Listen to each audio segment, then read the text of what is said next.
bringing you news and updates from the Alliance of American Football, your source for everything Memphis, with your hosts, Dan and Michelle. This is Memphis AAF. What's going on, flight crew? Welcome aboard. This is your captain speaking. My name is Daniel, accompanied by Michelle, and welcome to the Memphis AAF. Wait. No, sir. Can I help you? You just interrupted my intro. You can help me by getting the name right. What? It is time to finally, after much long anticipated await, announce the name. Drum roll, please. Do you want to? Yeah, I'm ready. Welcome to Express and Goal. You want to do it again? Let's do it again. 3, 2, 1. Express and Goal. Long awaited. Had a few hiccups along the way. I think we came up with this name back in August. I mean, it's been a minute. If you can remember way back when we were asking for hashtags and sayings for the team, that's when we came up with it. Yeah, and it was someone had sent us something and I kind of ripped off of it and I came up with Express and Goal. Yeah. And we wanted to have everything in place before we actually release everything. So we wanted to do it all at once rather than piecemeal it. And had a graphic designer that fell through. Went around the world. We got one. We have a logo. Yes. One of our adoring fans on Twitter. That's pretty extreme to say, but a really cool guy that we connected on Twitter. If you remember, we're on Alliance Football Podcast. Yep. He put out a call for people to submit their own logos for him. Yep. He wanted to update it. And this guy submitted his. Rob Graphics on Twitter. Yep. I guess he was just in the designing mood because he is really good. And shot one my way. Said, hey, what do you think about this? Oh, we think it's fucking awesome. Let's do this. So if you guys want to see this awesome kick-ass logo that we're talking about, our patrons have exclusive access. So if you are a patron or if you'd like to be a patron, go to memphisaf.com/Patreon. And you'll find all the information and you'll get access to the logo. Shamon. And our patrons also get something else with the logo. Oh, yeah. Since we have the actual logo, we can finally create merch that we've been wanting to do for a while. Hell yeah, bro. So our current patrons, of course, will get it. But the next 5 also, for being early supporters, will get a free shirt with our design on it. And all patrons get a vinyl sticker with our logo. You got that right. So go to Patreon, become a patron, and you get free awesome shit. Yes. Shall we move on to the actual show? Well, I think we have a bit of an apology tour. This is again? Yeah, I think so.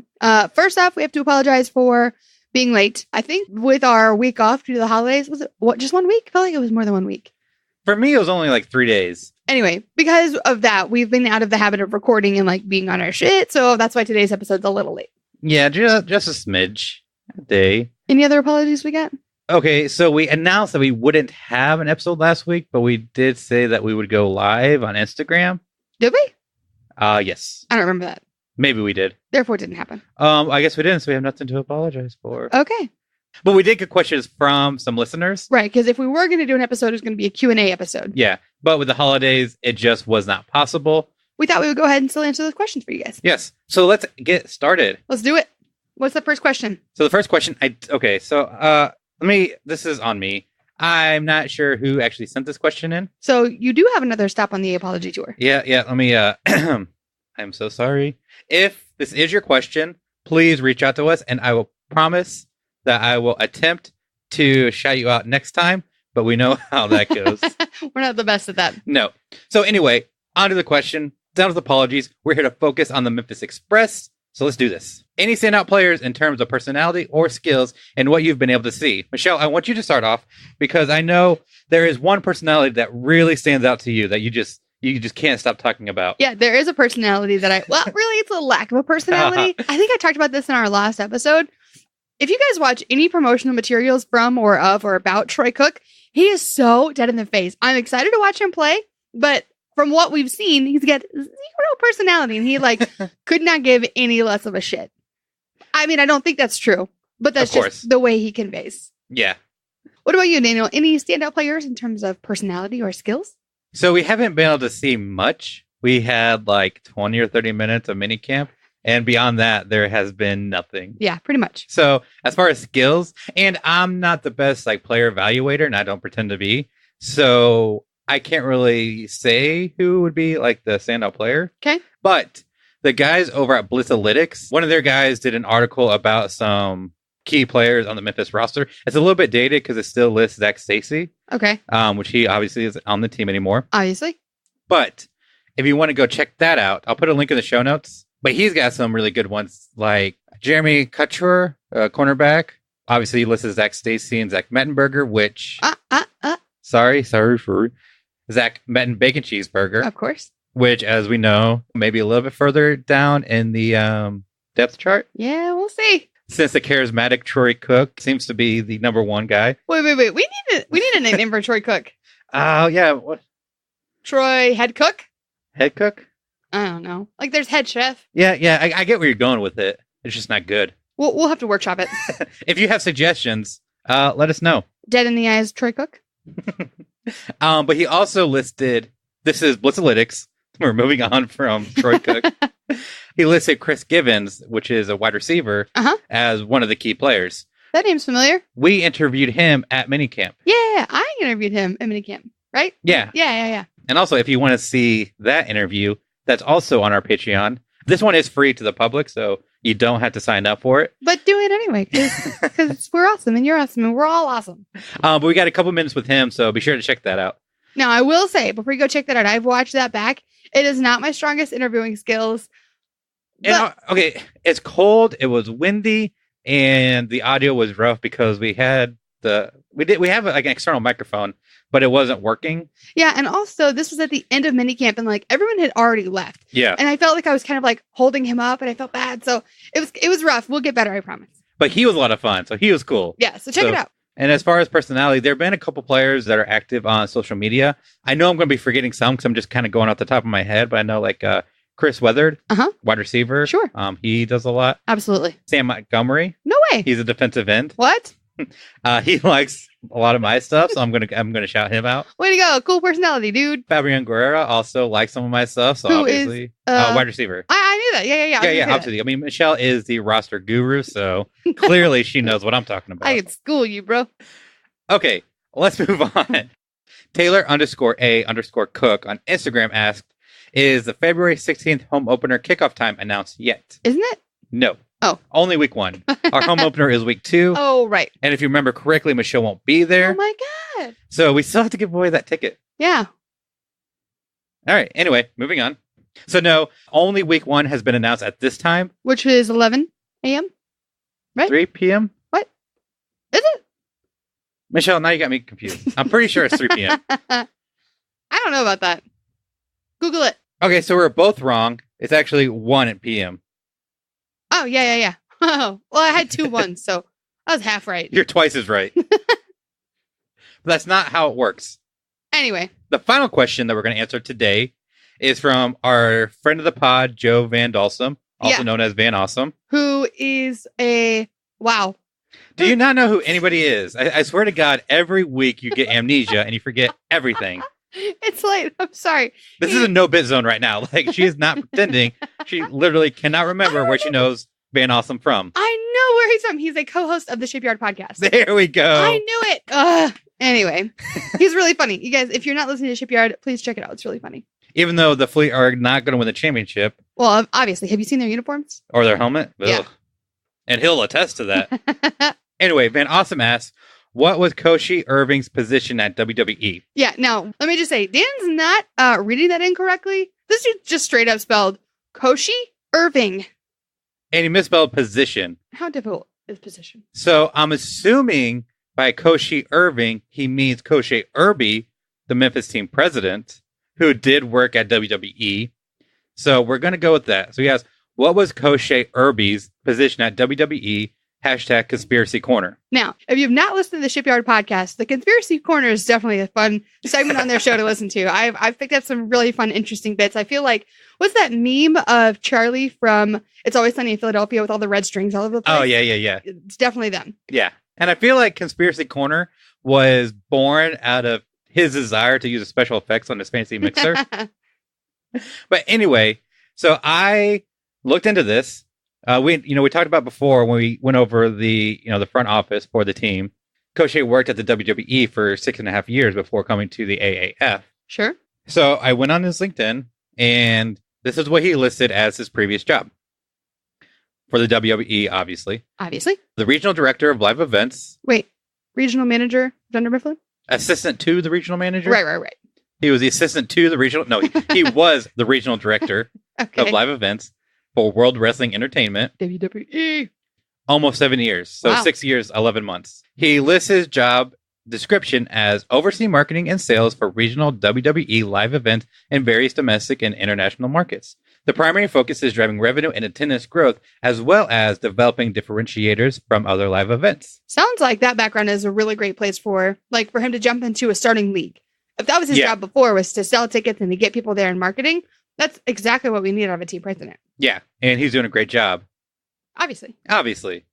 So that's what he did. Now, the reason they brought it up in Conspiracy Corner is their belief is that the AAF and the XFL are working in tandem to build separately for an eventual merger down the road. Right, because Koshe Irby worked for the WWE. That's the AAF connection. And the XFL is obviously Vince McMahon. Yeah, and Vince McMahon is the CEO of WWE. And the WWE was the one that created the original XFL. Right. Now, as far as I know, Vince McMahon is keeping the two separate. Yeah, and if we look at, my argument in this, it's kind of fun to see both sides of it, but from all that we've seen about Vince McMahon and the XFL so far, which isn't a whole lot, but what we know is that he doesn't want them to be anything like the XFL. He doesn't want them to be anything like the NFL. But the AAF is different because they're letting players get out of their contracts temporarily to go play for the NFL and even come back. So the AAF is trying to recognize its important role as an in-between step, and the XFL is like, nah, that's not us, bro. Yeah. So maybe it happens, maybe it doesn't. It's a fun conspiracy.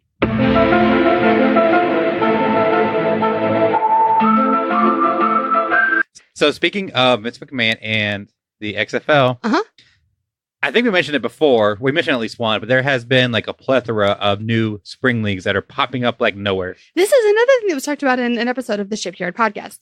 I swear we're not just stealing your content, guys. We were going to discuss this. Sure. What's this league? So this one is called Sorry, I was remembering the stupid ass team names. Go ahead. So this one is the Freedom Football League, which is okay. That was me retching, by the way. So just a couple of the team names. I think the Ohio Power. Ugh. No, the Ohio Players. Portland Progress. Oakland Panthers. Mm-hmm. Yep, for Black Panthers. Yeah. Nothing wrong with that. Okay, so this league is all about VanDalsem made a good point VanDalsem made a good point in the Shipyard podcast that there's no place better to marry sports and politics than football. It worked so well for the NFL, didn't it? Oh my God. So the point of the Freedom Football League, is that what it is? Yes. Okay, so they want to bring politics and football together. They're encouraging these political conversations. And while I think that that's a good place to start, I don't think we should be separating the two. I think that by having a league that's in Oakland, Portland, Ohio, and Alabama, Florida, Birmingham has a team. I just think, and if you look at least in my perception of football, it's a very Southern conservative sport. I know that's not universal. I wouldn't consider us conservatives, but it's traditionally a very conservative sport. So for you to bring in people of all different political realms and then say yeah, talk about politics, have at it. I just don't think that's going to go well. So my take is, and I don't disagree with you at all, is this is almost the mirror of the APL, the American Patriot League. Right. So the American Patriot League, as we discussed before, is super patriotic. They have the Liberty Conference and the Freedom Conference. Oh, God. It's just super America. And America, fuck yeah. So they seem to be targeting the fans that are boycotting the NFL because they disagree with the player protests. The APL? Yes. Okay. Whereas the Freedom Football League seems to be targeting the fans that have boycotted the NFL because they support the players. Right. And not supporting Colin Kaepernick and the protests. Yeah. Yeah. So it's the two opposite. And whatever your beliefs are, fine. But I don't think that passion of the boycott is big enough or strong enough on either side to be able to support a league just based on those principles. And if there's anything we have learned about Twitter over the past, 15 years, is that it's a great place to talk about politics and respect each other. Right. Yeah, totally. Because in America nowadays, as united as we are, we can have a healthy and constructive conversation regarding politics. Nope, not true. It can't happen. No.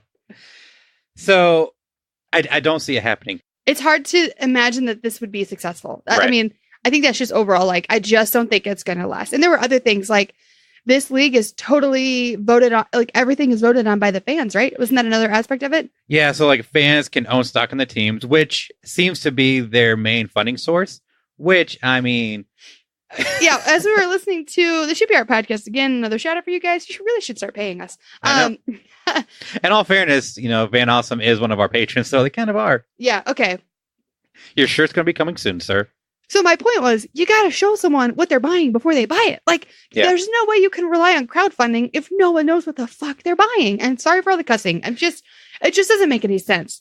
I just don't think that this can be successful. And beyond that, it's up to the players to vote on like the GMs and the coaches. And I think even so far as being able to vote on the plays. What? Yeah. And if I've learned anything from being in like Niner fan groups on Facebook, they should not, under any circumstances, have any input in player personnel or coaching staff at all. The dumbest people is this group mentality and sports fanhood. So no, that alone is enough to derail any attempt. So there's a lot going against this league. That this league and the APL can do is they can hurt the reputation of the AAF, because the AAF is obviously a serious league. It's not a joke. They're taking things very seriously. From the leadership on down, it's structured very well to be successful. And they're already fighting an uphill battle because of all the past leagues that have tried and failed to create at least at the time, a competitor to the NFL or an alternative or just another football league in the U.S. And not only that, there's NFL fans that think that this league is stupid. And there are people that already like football. Yeah. And so out of the gate, the AAF is fighting a losing battle, trying to convince people to take it seriously and to support it. And it doesn't help that all these other leagues, which are not serious, they don't have the funding. They're a joke. They don't have the vision, are getting the media attention that they are. And it only further hurts and confuses people about the league, because a lot of times the AAF will come up and they'll confuse it with the XFL or with the Freedom Football League. Yeah. And obviously that doesn't help our cause. Yeah, absolutely. So I hope that these are just quick flashes in the pan and they go away soon, and that the AAF can really, I mean, we're right around the corner from the first season opener. So I think that as soon as it happens, hopefully this will really take center stage and people will just be talking about the AAF. Yeah, and all it really takes is just somebody looking at who the coaches and GMs and the presidents are to see this is legit. We do have a bone to pick with the coaches. Yeah. Okay, let me just preface this by saying, do you want to get to that review? So we can address that and then... Okay. So let's get into the latest reviews. So where did this come from? Apple Podcasts. Aha. So this person left a review saying, it's okay. It was a 3-star review. And they say, I'm actually listening in from San Antonio, Texas. Okay. And that said, I'm listening in on all AAF related to get as much info from the league. I understand it's a new league and you have to work with what you get, but they always sound disappointed. That's a bummer. I mean, okay, here's the thing. We are very friggin' excited about this league. Yeah, I'm wondering if it just doesn't come across. I think it does, but I think we are also critical of what... I mean, I'm curious to know what episode that they listened to when they left this review, because there are some who were way more critical of others. And I will say, I'm rolling back on my hate of the name. You guys We're working on it. You guys know how I feel about it. Not a fan, but it's time to move on. It's been long enough. It's not going to change. So you're not going to hear that from me anymore. But we are going to be honest with you how we feel about things like that event or this next thing we're about to talk about with the coaching staff or player. I mean, so anyway, we're just going to be honest with you. And I hope that it doesn't come across as disappointed. We just want to bring you all the news as we see it. And whenever there is something critical, the idea and the attempt is to get through it quickly, address it, but then move on to the happier, more exciting topics. Absolutely, because we just love this and we want it to be the best that it can. Yeah. And part of that is calling out the issues as we see them. And you wouldn't like it if we were just praising everything about the league nonstop. That's not real. Yeah. So sorry to that guy. Sorry that we sounded disappointed. Hopefully to everyone else, hopefully that person gives us another shot and they'll see that we really do love it. And any criticism is just because we want it to be better. Exactly. So with that being said, quickly address this latest issue. Which is a bummer. It's a bummer. So we've been critical, kind of. I guess for me, it's more hesitant in some of the coaching choices. Sure. So, I guess the big one is Matt Singletary. Who is? Mike Singletary's son. Right. He was a defensive end at Baylor, attempted a career in acting, had a few gigs, but has now come back to football. As the defensive coordinator, right? No. That I would probably throw a fit about. Okay. But he's the defensive end linebacker coach. Okay. Defensive is in somewhere. Yeah. Which is the position he played. Okay. But so did I say defensive end coach, defensive line, and linebacker coach? Gotcha. So he does have some experience in football, obviously in that position. But I don't know. I mean, I don't know him well enough to say if he's good enough for the job or not. It's just suspect that he was attempting a career in acting and is now a coach for the Express because his dad is Mike Singletary. And at the time, we were chalking it up to trusting the coach and that he's not doing this just because it's his son, that he sees the value that Matt will bring to the team. And hopefully that's all true. Yeah. So he's a defensive line linebacker coach, and then Tom Mason is a linebacker / defensive line coach.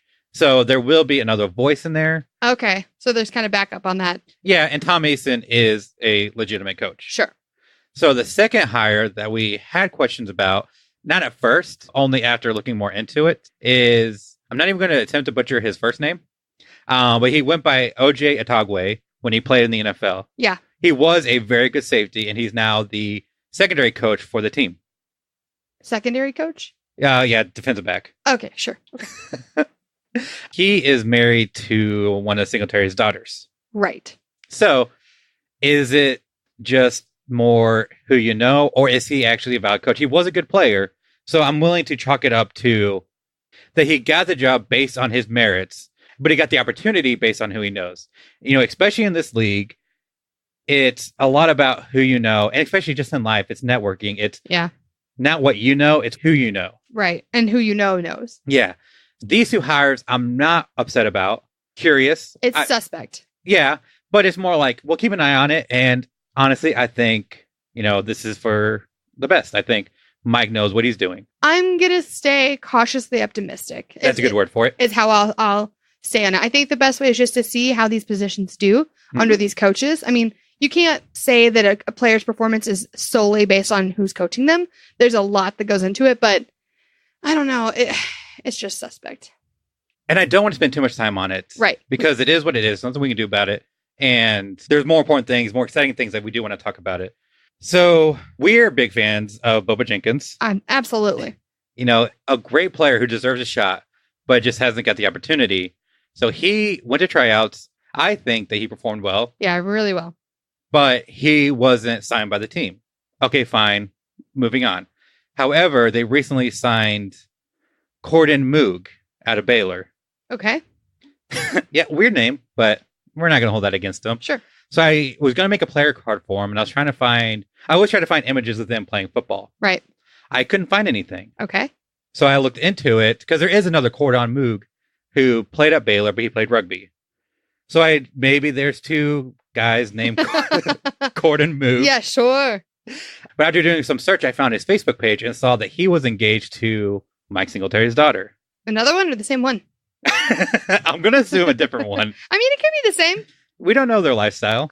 Anyway, so as far as I can tell, I couldn't find any stats of him playing football. It seems that his experience is in rugby. Similar gameplay to football, but we've never really seen a good transition from people making that switch from rugby to football, except in Madden. Yeah, and this is the one that really kind of gets to me. The other one's fine. But the list of guys out there that are skilled and want to play and will kill it is a million miles long. I mean, there's so many guys out there with experience, with heart, with skills that are ready to go. And he signed a relative-ish that played rugby. I mean, come on, man. So while, at least I hope, and maybe he balls out in training camp and he actually is really good. Maybe there is that, but on the surface, it's suspect. This is more than suspect. I just think frustrating. It's very frustrating. And yeah, And chances are this is just a training camp signing, and maybe he'll get cut whenever they trim it down to the 52-man roster for the full season. Yeah. But there you go.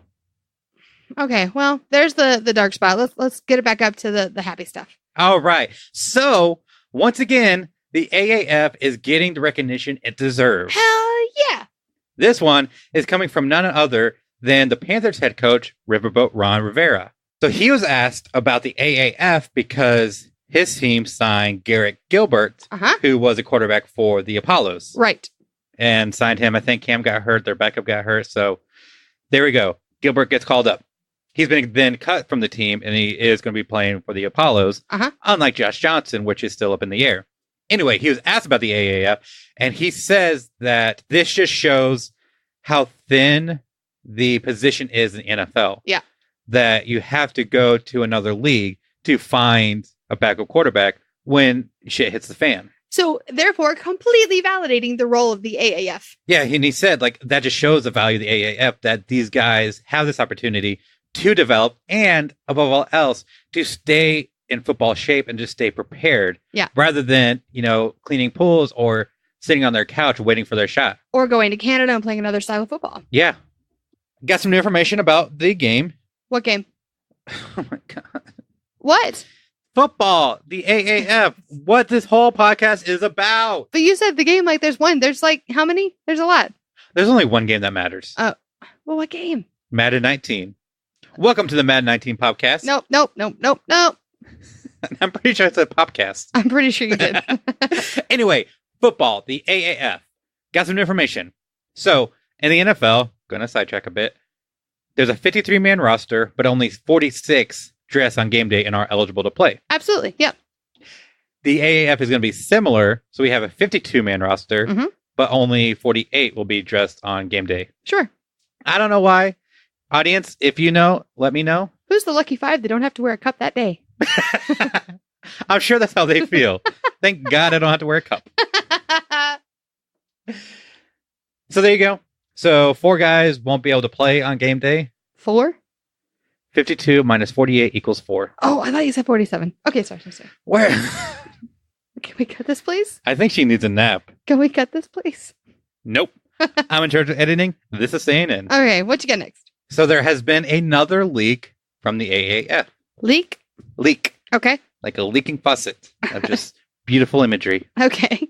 This time, president of the San Diego Fleet put on Instagram a picture of the AAF football. Damn, bro. Yeah, which has since been deleted, so I'm assuming he wasn't supposed to. But nevertheless, once it's on the internet, it doesn't go away. Screenshots forever. Exactly. So if you want to see this preview of the AAF ball, go to the show notes and we'll have it there. MemphisAAF.com/22. So this is it. Okay, sure. So it's brown, just like in NFL regulation. What? Are other footballs not brown? No, the arena football is white, and I think Canadian is black. Stupid. And the XFL was black too. It was black and red. Definitely stupid. So this is a traditional brown. So the NCAA has white stripes on the end. So this one has one white and one blue stripe. And it looks like it's white and red on the bottom. Is it? Where? Right here. Oh, okay.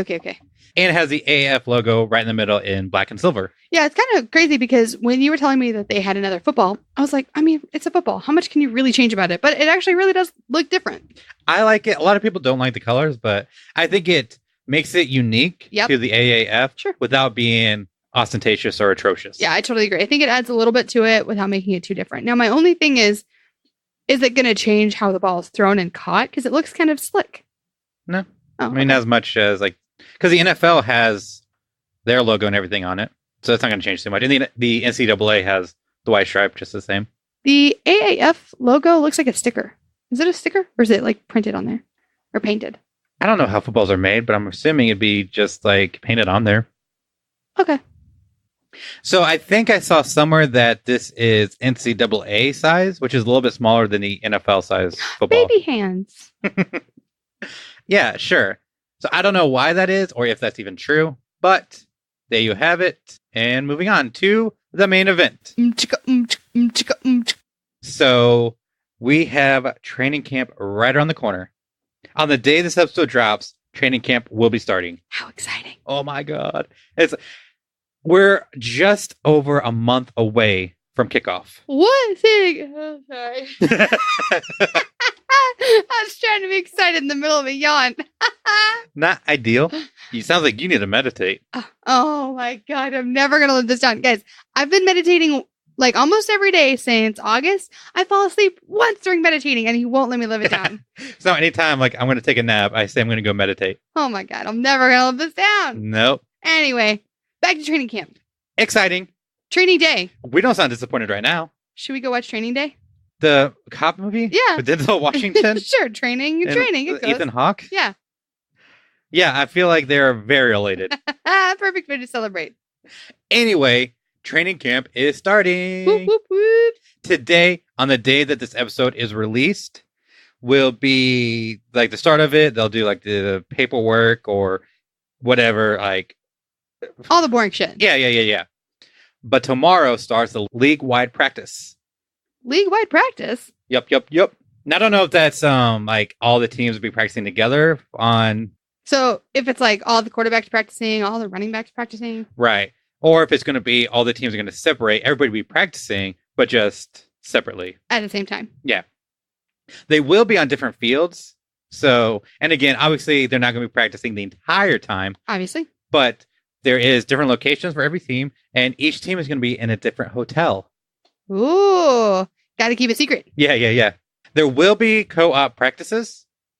What does that mean? So that's what you're talking about. Like two teams will be practicing together. Like a scrimmage kind of thing? Maybe. Ah, cool. So I know like in the NFL, not really a scrimmage, but in the NFL, a lot of teams will practice together. Uh-huh. The first one I can remember is the Harbaugh brothers practice. I remember that. The Niners and the Ravens practice together. And it wasn't like a scrimmage. They were running drills together. Right. Now, I'm surprised that we didn't get invited to this to watch. I'm not. What?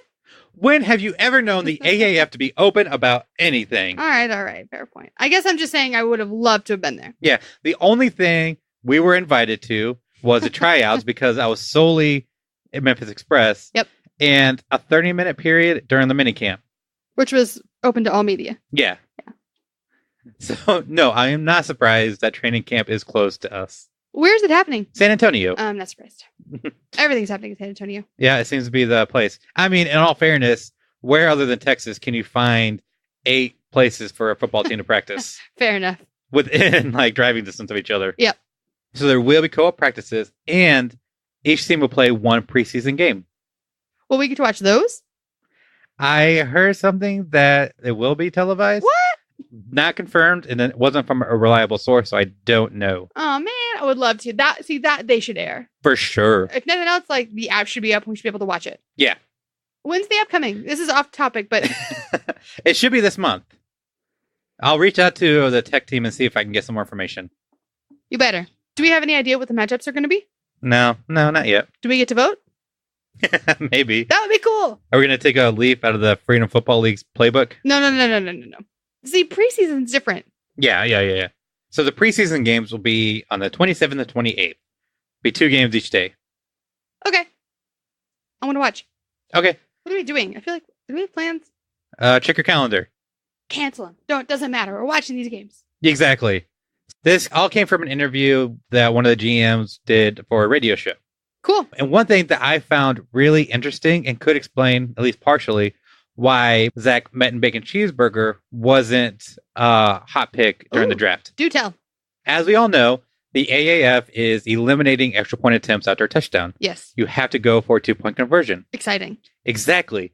Now, according to this guy, so this was it was Phil Savage with the hot shots. One of the philosophies that they used when they went into the draft was they wanted a dual threat quarterback.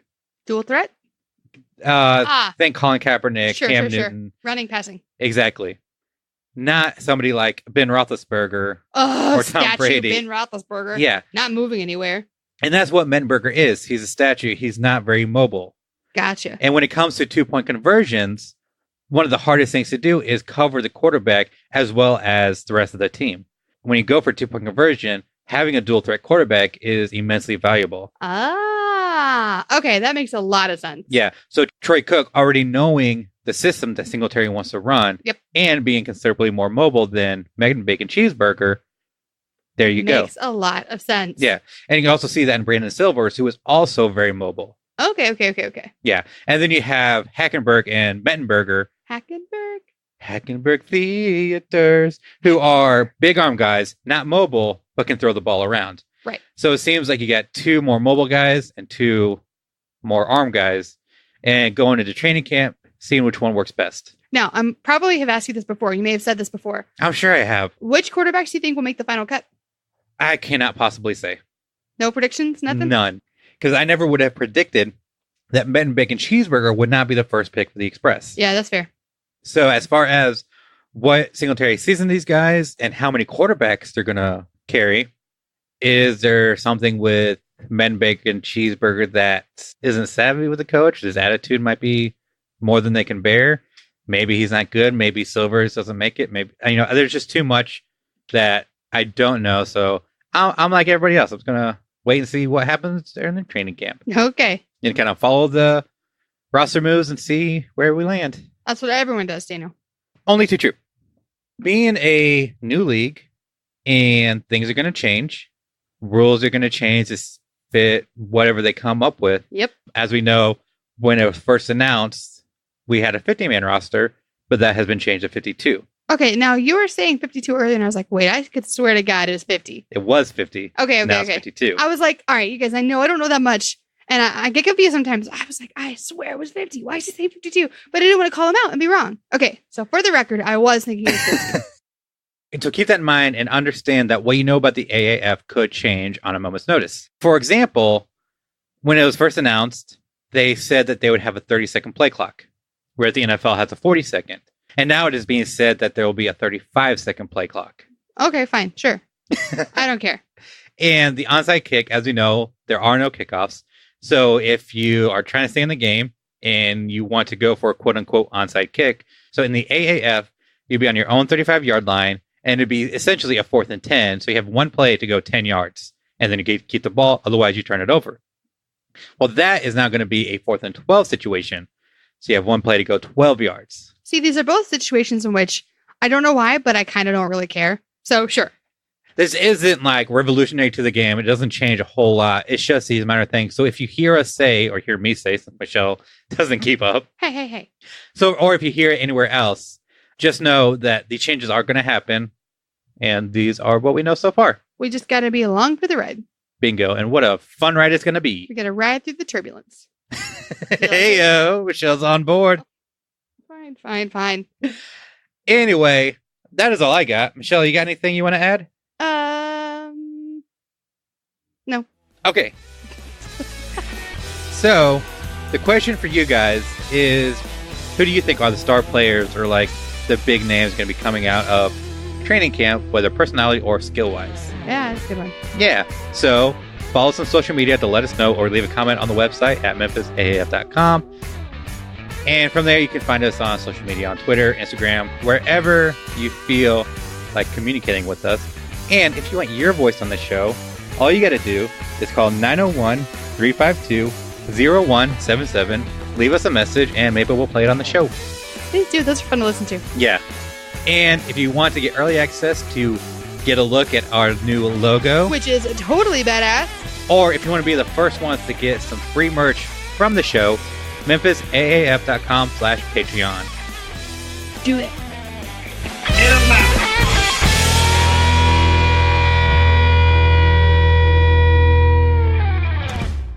Show me the ball.